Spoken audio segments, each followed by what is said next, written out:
Hi, it's been a little while since I have been on this channel showing off my stitch journal. I finished this one, I think a few weeks ago, but I've been stitching at a slower pace and I haven't really had the chance to record everything that's in here. But I thought I'd go through it and share the stitch pages here. These were done, I think, throughout the fall. Some with K3 and Cloth Tales and some just on my own. I can't remember if I showed off this journal cover yet, but here's the front and the back.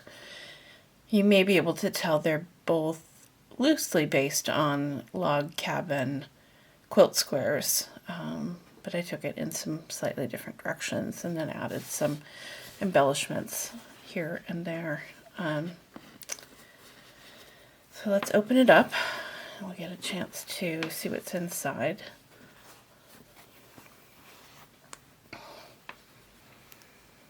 So here's the first one. I think this was called a wonky 9-patch or just a 9-patch, or disappearing 9-patch, that's what it was.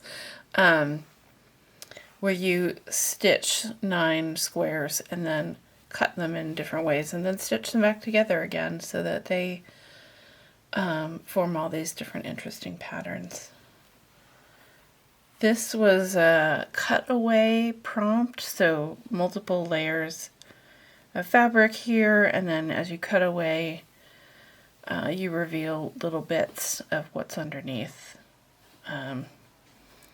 This middle layer was hand dyed, and the other two were just, I think, quilting cotton, if I remember correctly. This was just a just using little bits and scraps of leftover embroidery thread. Everyone's came out pretty different. This is another K3N prompt, but I just love it. It kind of looks like a little paint box. And it was very soothing to do and very soothing to look at.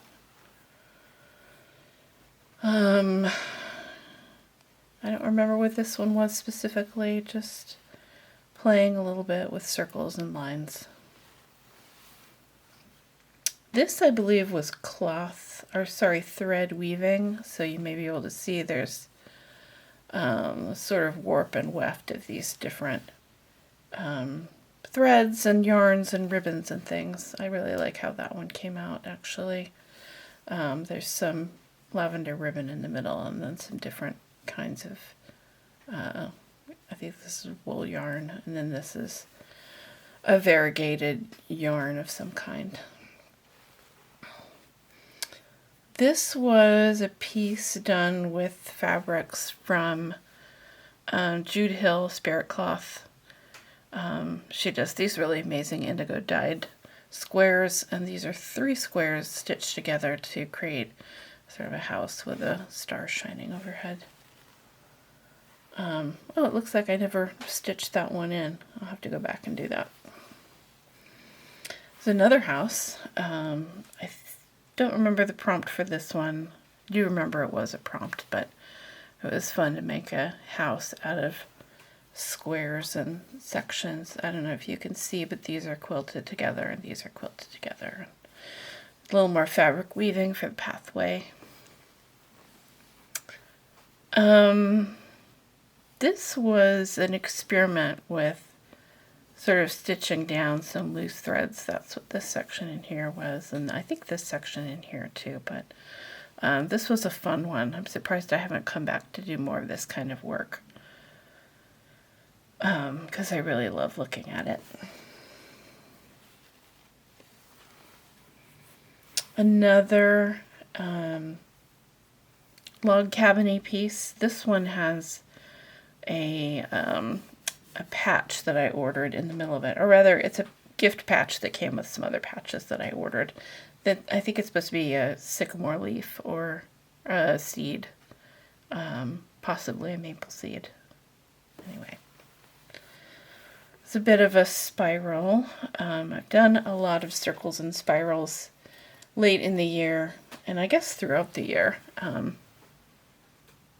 This was a from a gift bag of some kind. I can't remember what it was now, but I based it on that. And there's another 9 patch in the back here. Use a lot of neutrals, which I don't necessarily do, but I love how that turned out. Hey, another spiral.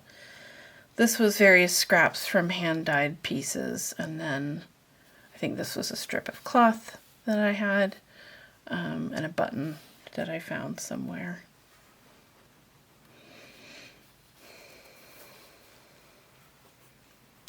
This is more of a portal, I suppose. This is, I think, another indigo dyed piece from Spirit Cloth, some blanket stitching and patterns both inside and around the edging. Yeah, I like that one. This, I think, was a K3N prompt called Scraplique, and everyone was doing butterflies, but it was toward the end of October, so I felt like I wanted to do a bat instead. It's my little Gothic October bat. And this one, I remember well, it was taking threads from the edges of a piece of cloth and then stitching them into the middle. I spent a long time on this one, and it was really soothing to do, like, very tone-on-tone sort of seemingly pointless stitching that turns out really beautifully.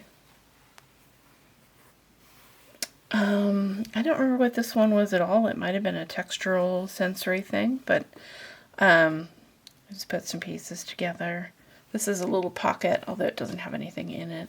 And this was something that came with an Etsy order. It's supposed to be used to wrap your cables together so they don't get tangled up, but I just loved it as like a leafy addition to this piece. Another Jude Hill Spirit Cloth indigo dyed piece, and then also I think these are from her too. And I was imagining a campsite with a tent and a campfire and maybe the aurora swirling around at night. I don't love camping, but sometimes I love to imagine that I'm camping. This one was just some shapes, some pretty shapes. Stitching for the sake of stitching. And more portals here. This one is some scraps that I dyed along with a tank top that I was trying to dye, sort of a lilac-y indigo color. And then this is some gold ribbon from some bars of chocolate. So that came out fairly dramatically, actually. And I love the way the blanket stitching came out around this.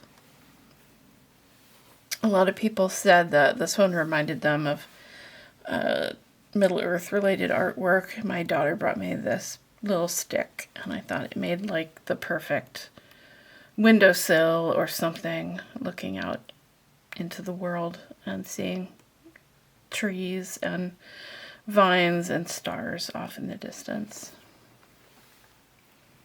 This one was definitely a K3N prompt. It was to get a piece of cloth that would wrinkle and then crumple it up and then stitch along the wrinkles that formed. So this one to me made me think a lot of like cracks in ice, or maybe the veins in a piece of marble, something like that. This was just a stitching on my own. I found this piece, this printed piece of fabric. I can't remember where now, probably at Scrap in San Francisco, and I just traced the outlines to give it some shape and definition. And then this one was sort of accordioning the fabric, bunching it up, and I don't know if you can see there's like stitches all the way through it and it's gathered up. And then I added this piece of lace that to me always looks like eyeballs, so I added little eye-like French knots in the middle. This one's actually a little bit of a shorter journal than some of the others, but it started out as a thinner frame to begin with, so that's part of the reason why. Anyway, I hope that you enjoyed watching this. maybe it will inspire you a little bit. And I really appreciate you watching. Thanks so much.